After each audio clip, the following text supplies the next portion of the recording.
So what makes a great block start? This is a big question. I wanted to do a follow-up video from last week's video on Noah Lyles and Christian Coleman, and I'll answer it in just a second. But first of all, I want to make sure you hit the subscribe button and notification bell so you get notified of more of my videos that you probably won't get anywhere else, because as you're going to find out, I take a different aspect of how you should be getting to how your potential as an athlete. But what is a great block start? Well, it's much more than a reaction time, and we often think about that as athletes. We think a great block start is one that gets the quickest reaction time. Now that's only one part of it.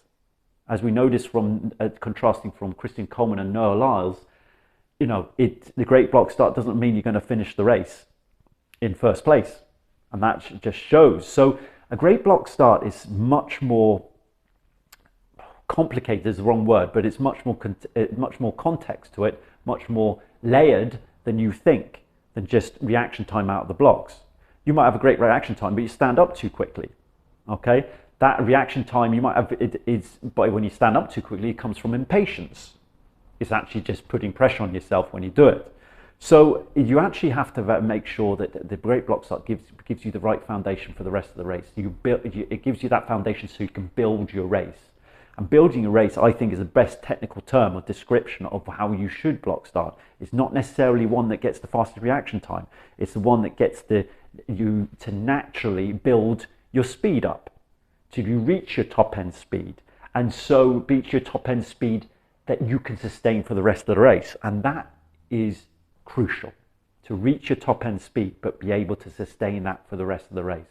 You notice how a lot of athletes that became world champions weren't the greatest starters, and there are numerous ones that you can look back on and just look out for the last 20 odd years, 30 years of athletes who won the world championships and the Olympics weren't great starters or considered to be great starters. And when I say great starters, we're talking about starters that had the best reaction time, but they were the best at building their race.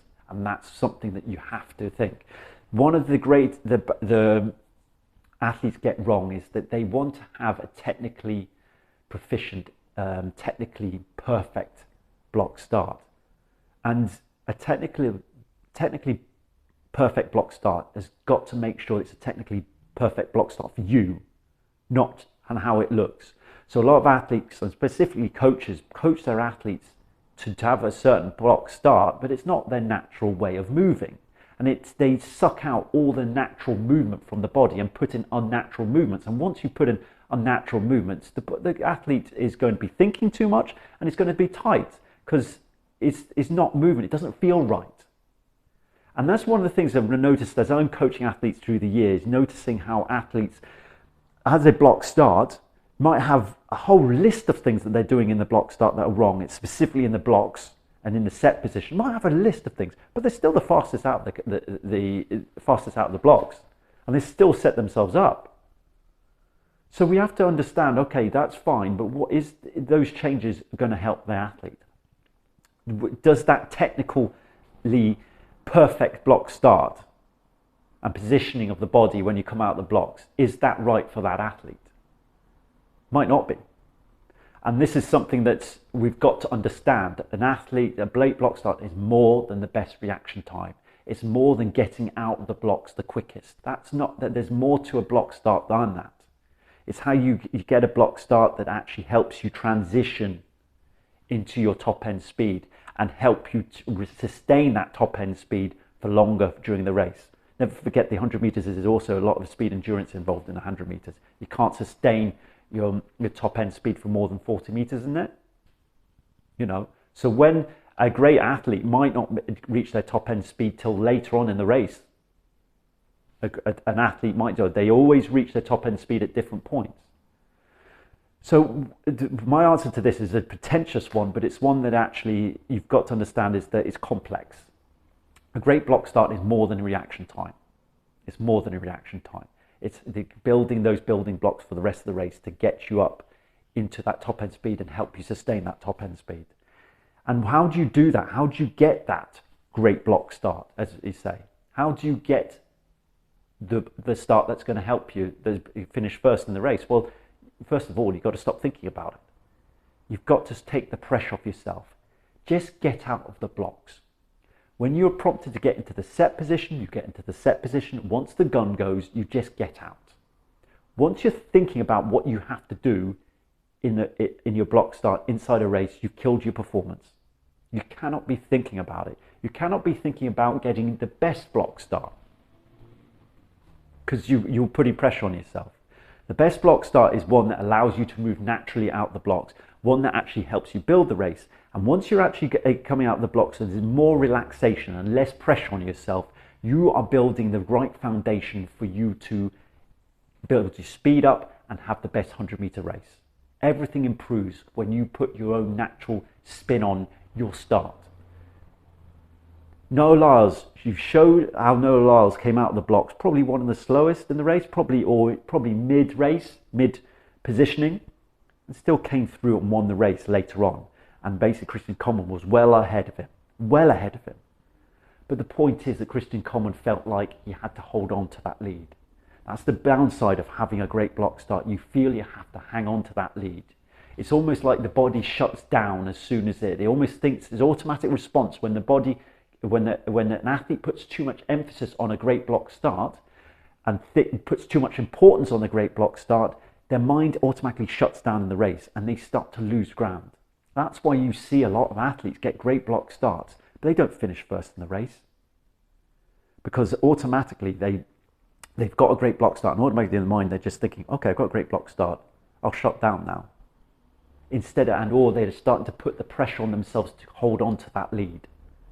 And that's not what you want. When you add it to pressure to hold on to that lead, you won't win the race.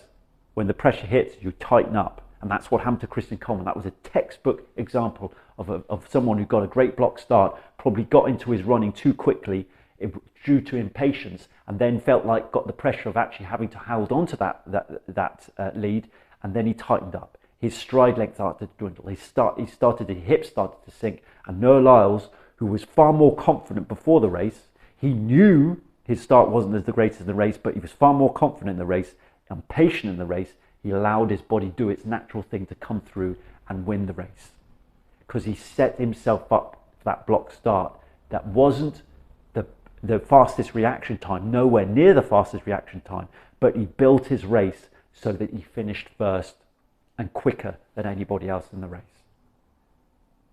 Number one thing, take the pressure off yourself in it. Just get out.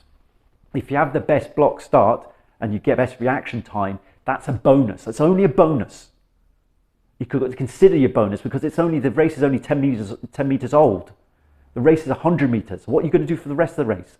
So you've just a bonus that you still have to sustain that building of momentum in your race and keeping patient.